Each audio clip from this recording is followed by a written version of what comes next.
اگر یہ کامیاب ہوگا 90 ڈیز سے آگے لے جانے کی، یہ وہی ہوگا لینڈ مارک جو کہ ایک دفعہ جسٹس منیر نے اس ملک کے اندر رول آف لا کو ختم کر کے ڈاکٹرن آف نیسیسٹی لے کے آئے تھے. وہ کوئی نہیں بھولا آج تک. کوئی وجہ نہیں ہے کہ 90 ڈیز سے آگے لے کے جائیں. یہ کہیں گے کہ جی وہ ہو دہشت گردی ہو گئی. 2013 میں دہشت گردی نہیں تھی؟ 2008 میں دہشت گردی نہیں تھی؟ تب کیوں نہیں الیکشن آگے کیے؟ اور یہ یاد رکھیں کہ 2008 کے اندر الیکشن اس لیے آگے کیے گئے تھے کیونکہ وہاں ایک ڈیموکریٹک سیٹ اپ نہیں تھا، جنرل مشرف کی گورنمنٹ تھی، اس لیے الیکشنز کو آگے کیا گیا تھا. تو یہ جو پلان کر رہے ہیں کہ جی کسی طرح اس کی آڑ لے کے دہشت گردی کی الیکشن آگے کریں گے، اس سے بڑا ظلم اس ملک میں نہیں ہوگا، کیونکہ اس کا مطلب کہ وہ سیٹ اپ صرف اس لیے رہ جائے گا، وہ ڈرا صرف ایک راستے میں ہے کہ کہیں عمران خان اور پی ٹی آئی نہ جیت جائے. اور وہ انہوں نے کیا کہ آئین کی وائلیشنز تو بھی شروع کر دی ہیں. سب سے پہلے تو ایک جو آرٹیکل 105 ہے، گورنر نے کیوں نہیں اناؤنس کی ڈیٹ ابھی تک؟ یہ ڈائریکٹ آئین کی وائلیشن ہے. جو بھی 90 ڈیز سے آگے لے کے جائے گا اس کے اوپر آرٹیکل 6 لگے گا. اور دوسری چیز جو انہوں نے کیئر ٹیکر گورنمنٹس بنائی ہیں، یہ بالکل پاکستان کی آئین کی وائلیشن ہے. آئین نے صرف کیئر ٹیکر گورنمنٹ کا سیٹ اپ اس لیے ہونا تھا کہ وہ غیر جانبدار ہوں گے، امپارشل ہوں گے، تاکہ اس غیر جانبدار سیٹ اپ ہی صرف ملک میں صاف اور شفاف الیکشن کروائیں گے. یہ مقصد تھا اس کا. ہو کیا رہا ہے اب؟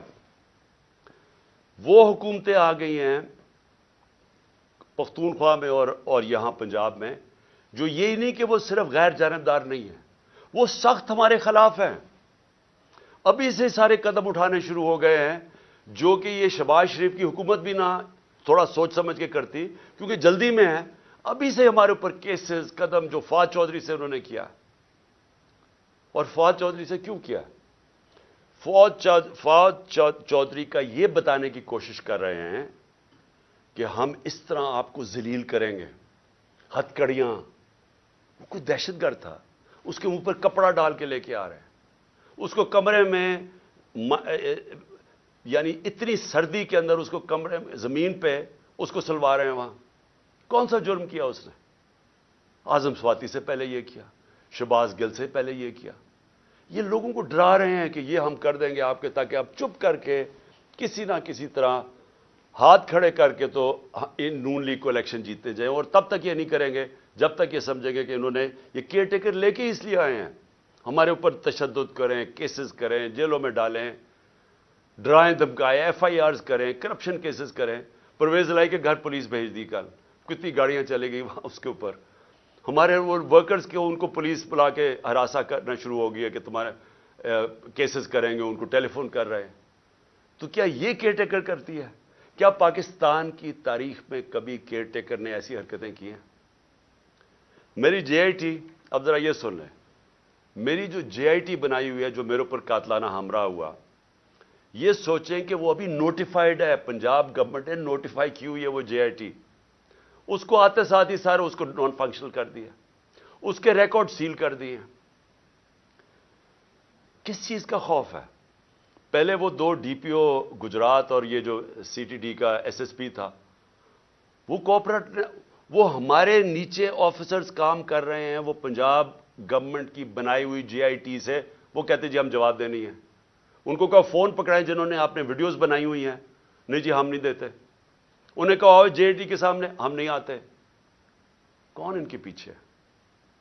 کون اتنا طاقتور ہے کہ پنجاب پولیس اتنی کانفیڈنٹ ہو جائے، اتنا اس کو اعتماد ہو کہ ان کے پاس کوئی طاقتور ان کے فورسز ہیں کہ ایکس پرائم منسٹر بڑی پارٹی کا ہیڈ اپنی ایف آئی آر نہ کٹوا سکے اپنے صوبے میں. اور پھر جن کو خوف ہے، وہ جو طاقتور لوگ جن کو خوف ہے کہ کوئی چیزیں نہ سامنے آ جائیں جے آئی ٹی کی، وہ سارے طاقتور لوگ پوری کوشش کریں سیبوٹاج کرنے کی. لیکن سیبوٹاج کرنے سے پہلے کیا چیزیں سامنے آ گئی ہیں؟ پہلے میں یہ ذرا آپ کو 2 چیزیں بتا دوں کہ پہلے تو 16 دسمبر کو جے آئی ٹی نے جو فورینسک رپورٹ دی تھی عدالت میں، اس میں کیا چیز آئی؟ 2 شوٹر تھے. انہوں نے یہ اسٹیبلش کر دیا کہ دو بندوق والے تھے جنہوں نے گولیاں چلائی. وہ 16 دسمبر کی آ گئی. اب 3 جنوری کی جو فورینسک رپورٹ ہے، جو عدالت میں اب گئی ہے، ابھی گئی ہے عدالت کے اندر، یہ عدالت میں جمع ہو گئی ہیں. اس نے اسٹیبلش کیا ہے کہ 3 شوٹر تھے.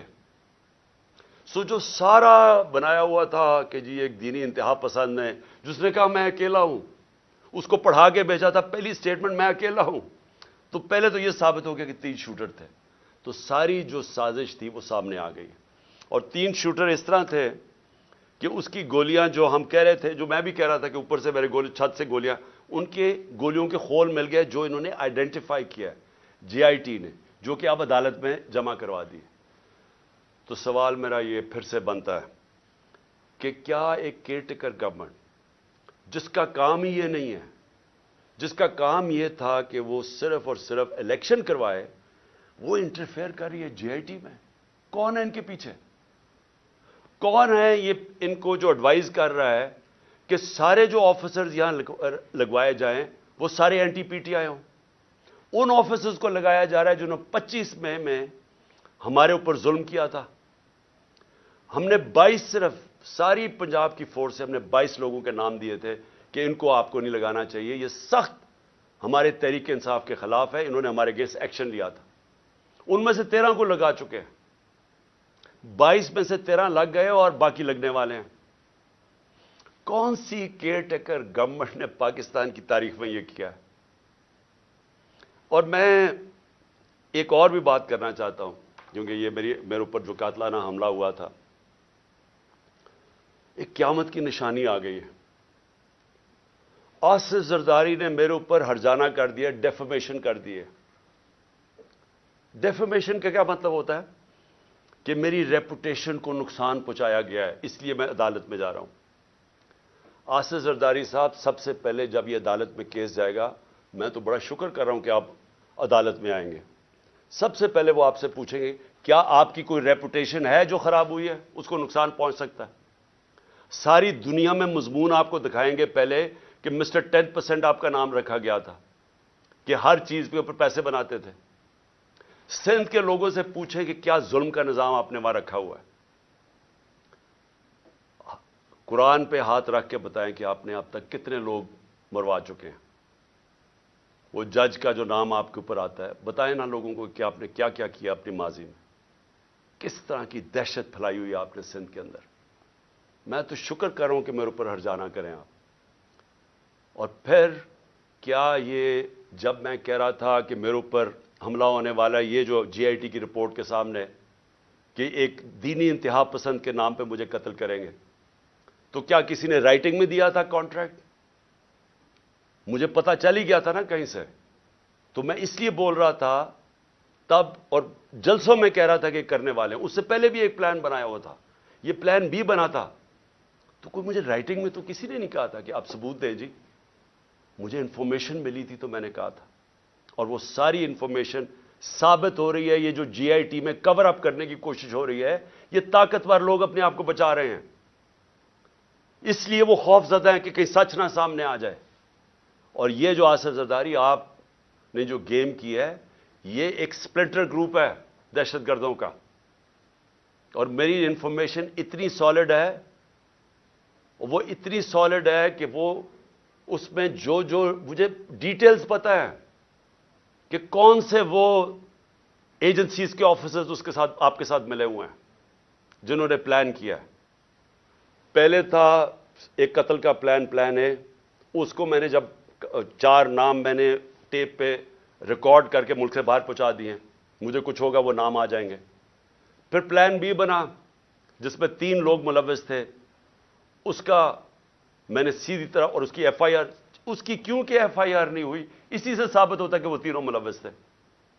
کیونکہ میری رائٹ ہے، یہ تو میرا حق ہے کہ ایف آئی آر، میرے اوپر قاتلانہ حملہ ہوا، مجھے اجازت ہونی چاہیے تھی، انویسٹیگیشن میں اپنے آپ کو ثابت کر لیتے ہیں. اور یہ جو تیسرا جو یہ پلان انہوں نے کیا ہوا ہے، اب یہ دہشت گردی کے نام پہ ہوگا کہ پہلے تو دینی انتہا پسند نا سلمان تسیر ٹائپ مرڈر، اب یہ ہوگا کہ جی دہشت گردی ملک میں آ گئی ہے تو جی دہشت گرد کا خود کش حملہ ہو گیا اور عمران خان کو مار دیا۔ میں یہ اس لیے ساری قوم کے سامنے لے کے آ رہا ہوں کہ آصف زرداری، آپ نے جو اربوں روپیہ اس ملک کا چوری کر کے باہر رکھا ہوا ہے، یہ قوم آپ کو معاف نہیں کرے گی۔ اس لیے میں نے کیا ہے کہ آپ پیسہ نہ انجوائے کریں، بعد میں یہ سمجھیں حملہ کروا کے کروا دیں۔ اور وہ جو آفیسرز بھی ہیں ان کا بھی مجھے پتہ ہے کون ملوث ہے ان کے اندر، اور اس لیے میں پہلے سے لوگوں کو آگاہ کر رہا ہوں، اور میں بڑا شکر کر رہا ہوں کہ اس آدمی کو میرے ساتھ عدالت میں کھڑا کرو۔ میں اس کی پوری کتاب ہوگی، اتنی بڑی کتاب ہوگی بتانے کے لیے کہ اس کے پاس ریپوٹیشن ہی نہیں ہے ڈیفینڈ کرنے کے لیے۔ آخر میں اپنی قوم کو میرا آخری پیغام یہ آج کی تقریر کا کہ دیکھیں، ایک ملک پھر سے یہ یاد رکھیں کہ ہم جس طرح جا رہے ہیں یہ ملک ہم تباہی کی طرف جا رہے ہیں۔ کیوں؟ کیونکہ ہمارا ایک بہت بڑا، جب پاکستان بنا تھا اس کے پیچھے ایک بڑا فلسفہ تھا، اس کے پیچھے قربانیاں تھیں، اس کے پیچھے ایک بڑی خواب تھی۔ اس ملک کو بنانے کے لیے ساری دنیا، مسلمان دنیا میں خوشیاں ہوئی تھیں۔ مجھے البینیا کا پرائم منسٹر ملا ایک دفعہ، اس نے کہا کہ ہم قائد اعظم کی تقریریں سنا کرتے تھے، اب وہ فوت ہو گئے، ہم ریڈیو پہ سنا کرتے تھے، اور نیلسن منڈیلا نے کہا کہ وہ قائد اعظم کی تقریریں سنتے تھے کیونکہ وہ سارے آزادی کی جنگ میں ملوث تھے۔ اور اس نے کہا کہ مٹھائیاں بانٹی گئیں البینیا کے اندر جب پاکستان بنا۔ یہ ساری مسلمان دنیا میں ایک ہوپ آئی کہ ایک ایسا ملک بنے گا۔ اس وقت سب سے بڑی پاکستان کی آبادی تھی مسلمان ملکوں میں، بدقسمتی سے ناانصافی کی وجہ سے ایسٹ پاکستان علیحدہ ہوا۔ تو اس وقت سارے لوگوں نے امید لگائی ہوئی تھی کہ ایک ایسا ملک آئے گا جو لیڈ کرے گا مسلمان دنیا کو۔ ہم کدھر پہنچ گئے وہاں سے؟ ہمارے پاس یہ چور اوپر بیٹھ گئے، آ کے پیسے ان کے باہر پڑے ہیں، ملک کا ان کو کوئی فکر ہی نہیں ہے۔ روپیہ 90 روپیہ ڈالر مہنگا ہو گیا ہے ان کے 9 مہینے میں۔ ان کو کیا فائدہ ہوا؟ ان کو کیا نقصان ہوا؟ فائدہ ہی فائدہ، نقصان زیرو، کیونکہ ان کے ڈالرز میں پیسے پڑے ہوئے ہیں باہر، ان کے تو ڈالر اور ان کی ویلیو اوپر چلے گی، انہوں نے تو پیسہ باہر رکھا ہوا ہے، ان کو تو فائدہ ہو گیا۔ نقصان ہماری طرح کے پاکستانیوں کو ہو رہا ہے جن کا جینا مر رہا ہے یہاں۔ ان کے لیے تو عذاب ہو جاتا ہے، جی ای سی ایل پہ ڈال دیا، مجھے ڈالیں ای سی ایل پہ، مجھے کیوں نہیں فکر کہ اچھا جی ای سی ایل پہ ڈالیں گے تو مجھے بڑا کوئی مسئلہ ہو جائے گا۔ ان کو کیوں مسئلہ ہے؟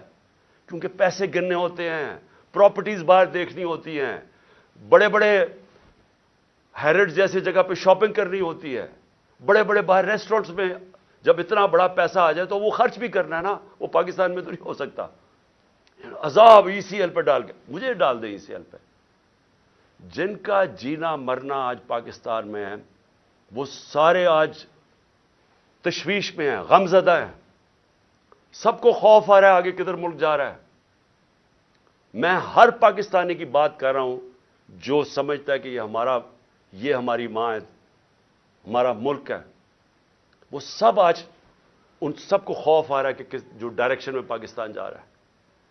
اور میں پھر سے یہ کہتا ہوں کہ ہمیں وقت ہے ابھی بھی، اور ایک راستہ ہے بس، جو مرضی، میں آپ سے نہیں کہہ رہا، میں 8-9 مہینے سے ایک ہی بات کہہ رہا ہوں کہ یہ جو لوگ آئے ہیں اس سے نکلنے کا ایک ہی حل ہے، ایک فری اینڈ فیئر الیکشن کروائے جائیں جلدی سے جلدی، عوام کے مینڈیٹ سے گورنمنٹ آئے۔ جب عوام کی بیکنگ سے گورنمنٹ آئے گی وہ بڑے فیصلے کرے گی، یہ چوہوں کی طرح نہیں، یہ چوروں کی طرح نہیں جو ڈرتے ہیں فیصلے کرتے ہوئے، کیونکہ ان کا تو مقصد ہی گورنمنٹ میں اور آنے کا، یہ ملک تو ٹھیک نہیں کرنے آئے۔ ان لوگوں کو جن کو پبلک بیک کرے گی، پبلک مینڈیٹ سے آئیں گے، وہ بڑے فیصلے کریں گے۔ جب وہ بڑے فیصلے کریں گے، اس فیصلوں سے یہ ملک نکلے گا اس بحران سے۔ یہ صرف انتظار کر رہے ہیں۔ میں ختم کرتا ہوں، کرکٹ سے ختم کرتا ہوں کیونکہ میری بڑا زندگی کا حصہ تھا کرکٹ۔ یہ میچ ایسا ہے، یہ میچ کھیلنا چاہتے ہیں ان کے اپنے امپائر، اپنے سلیکٹروں، اپنی پچ ہو، اپنا تھرڈ امپائر ہو، قانون یہ بیچ میں میچ کے بدلتے رہے، دیکھ رہے ہیں نا، دوسری ٹیم شاید جیتنا جائے، قانون بھی بدلتے ہیں، قانون بھی گیم کے یہ بدل رہے ہیں. اور جو مخالف ٹیم ہے اس کے کیپٹن کو یہ جیل میں ڈالنا چاہتے ہیں، اس کی اچھے پلیئرز کو یہ ان کے اوپر مقدمے کر کے ان کو باہر رکھنا چاہتے ہیں ٹیم سے. باقی جو ٹیم ہے ان کو کوئی پولیس ڈنڈے شنڈے مار کے کسی کی ٹانگ توڑ دی، کسی کا ہاتھ توڑ دیا. اوپر سے جب یہ سمجھے گے نا کہ اب یہ ٹیم بالکل ہی اب نکارہ ہو گئی ہے، تو پھر وہ 12th مین جو باہر لندن میں بیٹھا ہوا ہے وہ جب سمجھے گا نا، وہ اتنا ڈرپوک آدمی، وہ صرف تب واپس آئے گا جب وہ سمجھے گا اب ٹیم قابل ہو گئی ہے کہ جناب میں اب نیلسن منڈیلا آ کے اب میں جیتوں. ایسے ہونا نہیں لگا، کیونکہ ایک اور امپائر ہے مالک یوم الدین، وہ فیصلہ کر بیٹھا ہے. آپ جو مرضی کر لیں، میچ آپ نے ہارنا ہے. پاکستان زندہ باد.